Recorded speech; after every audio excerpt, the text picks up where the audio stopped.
Hello, this is Jane Goodall, and today is the International Day of Forests. So because forests are so important in my life, in all our lives, I feel that I want to give a message.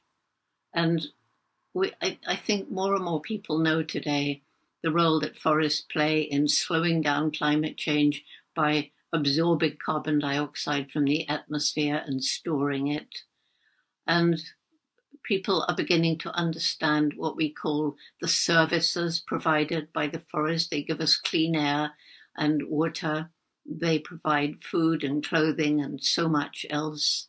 They provide livelihoods to the hundreds of thousands of indigenous people and others who depend on them for their very livelihoods.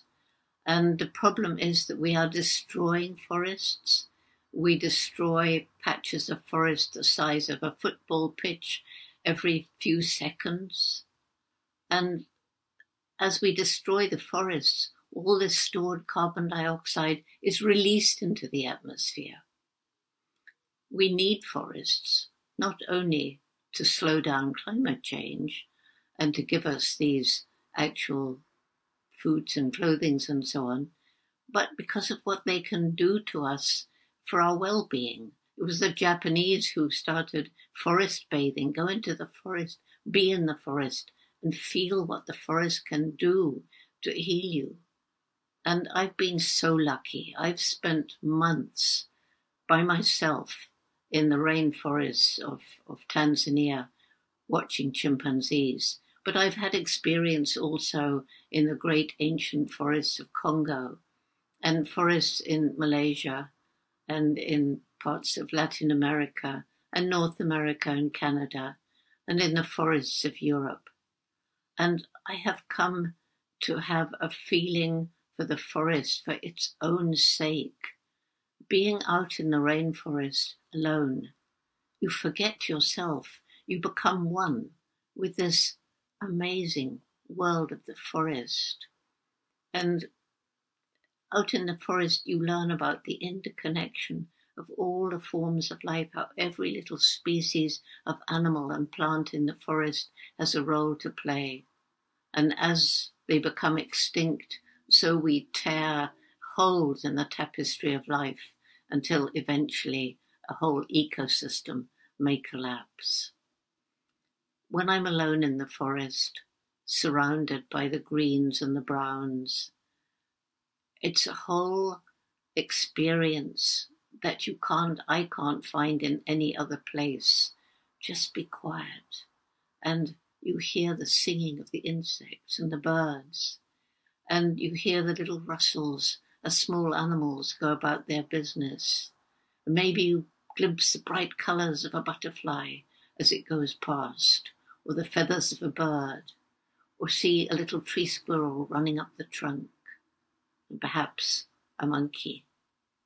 And on your own, you lose yourself, and you're part of this magic world.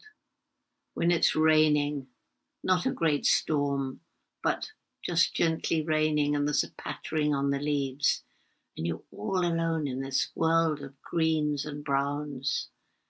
And it's a feeling I cannot get in any other place.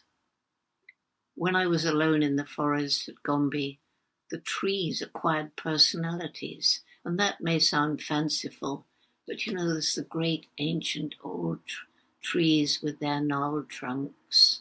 They're like grandfathers and grandmothers. And there's the young, eager saplings with the smooth trunks waiting to grow out into the sunlight. And they do seem to have personalities. We now know they communicate under the ground with the microfungi of their roots and with pheromones that they can put out into the atmosphere. So on this day of forests, I want to beg that we will all do anything we can to protect and restore the forests that mean so much, not only because of what they do for us, but because of what they intrinsically are. We need to value them for their own sake, not just because of their services to us. And they're part of this amazing tapestry of life with their rich biodiversity. that we are destroying. So let's get together and do everything we can to help the people who are protecting the forests, to think of trees as individuals with a value of their own, not just their value to us. That's my plea to you today, and thank you. And any chance you have to be out in the forest, please try. Just see what it will do for you. Thank you.